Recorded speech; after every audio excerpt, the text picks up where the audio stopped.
So I really like my AR, so it would make sense that my trunk gun be an AR15. So this is what I keep it in. It's just a cheapy little tennis bag, and in here is my 10.5 inch AR15 pistol. So yeah, I'll go into details, but these things, I just love AR15s because they have such great ergonomics. The newer rails are so slim, they're light, easy control, easy recoil management, so many accessories you can put on them, and just so much parts, interchangeability and compatibility among all the rifles that I carry, obviously. So I'm going to go ahead and break down the pieces that are on this gun, the reason I put them on there, and then maybe it'll give you some ideas to build a trunk tight gun if you ever want to. So this is it. This is kind of a Frankenstein build AR-15 pistol, 10.5 inch barrel. So we have I don't know, we'll just start at the front here. So we have an Inforce WML. This is a single mode, so it's only momentary, with this little guard I like because it prevents it from getting accidentally activated when it's in my bag with other stuff piled on top of it. Great, pretty solid little light, single CR123. I don't know the lumen count. I think this is an older model. I think it's 175. They might be up to 200 now. And then below that I have a Levang linear compensator, and what this does is directs all of the concussion, gases, quite a bit of the sound all forward away from the shooter. And that's important for a short-barreled rifle, but also it's important for, you know, a gun you may be deploying from inside of a vehicle or in hallways or some kind of urban situation where you might not be having hearing protection, because mitigating that as much as you can, and this doesn't lessen the sound, it's not a silencer device of any type, but it just lessens that from the shooter's ear, so it directs it all forward. And actually those help a lot.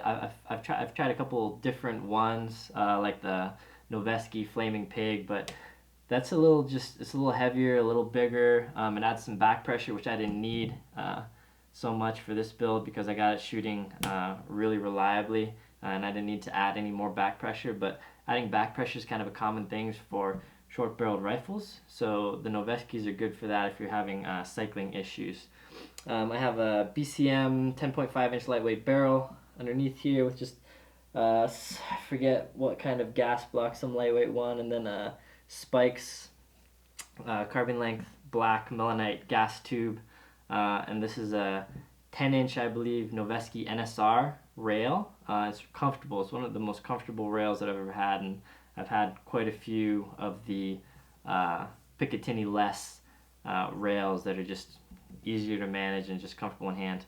Up top I have a set of Magpul Pro backup irons, and these are lower third co-witness with my red dot, which is this isn't a namepoint T1 or even an H1. This is a Primary Arms Micro red dot, similar in style and functionality to the aim points, but much cheaper, and it's not super durable, battle tested like the aim points, but I found it to be super reliable, great, hold to zero. So on a couple of my cheaper guns I have some Primary Arms and they work okay. If it's gonna be a hard use gun that you're using all the time, I'd recommend an aim point, but this is what it is. I wanted a cheaper one for this. So it has a Fortis micro mount up top here, and that's just an awesome little mount, super lightweight. I love how it locks up nice. Behind there we have a Rainier Arms Raptor ambidextrous charging handle. Still my favorite charging handles to date that I've tried. Super solid, super easy to manipulate. Inside here we have a Parallax Tactical TiN BCG. Behind here we have a Phase 5 pistol buffer tube with a Spikes Tactical T2 heavy tungsten buffer. And we have a Magpul MOE K2 Grip. Those are the ones that are a little more upright for more kind of whatever, Chris Costa type manipulation of the weapon. Makes the angle of your wrist not bent so much, so I like those. I also use the Umbrella Corporation Weapons Research Group ones too, but I like the K2s as well. This one has a core in it they can take out, and it has two CR123 batteries in there to power this in case it goes down. My trigger is a standard GI mil-spec trigger from just kind of some cheapy parts kit I put together. Safety is non-ambidextrous, just standard left side of the gun. I have some KNS anti-walk pins, and Frank Proctor Way of the Gun Sling. These are nice, lightweight, pretty cheap slings that attach on each end with a paracord attachment, so you can transfer them from gun to gun pretty easily, but I just have one on pretty much every gun I own. Seekins Precision billet lower, and this is a Mega Arms billet upper, and Magpul PMags.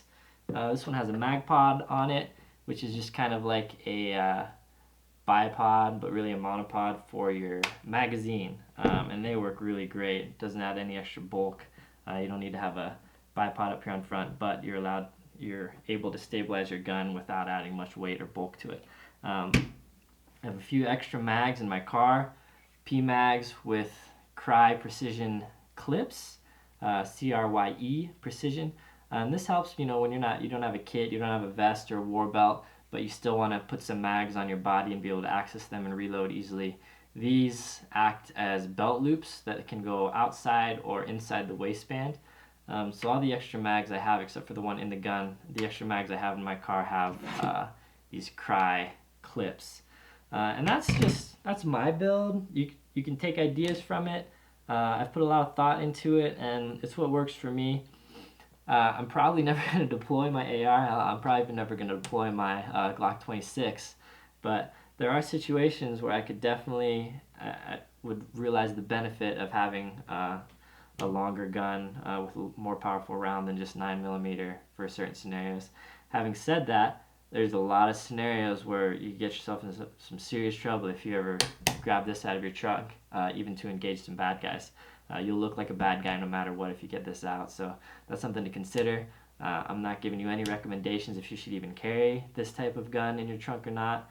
If you do, I would recommend finding a way to securely lock it up, be it with a bike lock or a chain or something like I have, the pack safe, because you don't want somebody breaking into your car and taking your weapon and having this thing out on the streets. So just be careful with that. Take from this whatever you want to. So yeah, that's pretty much it.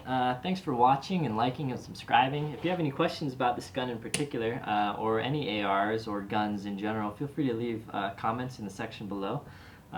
Sorry, I was squirming a lot in the video too, probably because I was like really burpy, and I didn't want to burp too much on camera, so if you're watching me like, oh, he's really squirming a lot, I'm not on drugs or anything, just I was trying to hold burps in. So now you know that. Also, I carry my G26 on me all the time. I'm not really one of those guys that's like, oh, I need my pistol to fight my way back to my truck so I can get my rifle out. I don't really have that mentality. I don't ever plan on needing this, but I had the parts around to build an extra one, so I put it in my trunk and I could secure it, and I don't really ever park in shady situations. I'm parking a garage at home and in a private parking lot at work, and that's basically it. So I'm not really worried about people breaking into my car and taking this. I do usually lock it up. But yeah, that's kind of a decision you can make on whether you want to carry a trunk gun or not. But these are just some ideas if you feel like building one that maybe will help you kind of build one. Alright, thanks.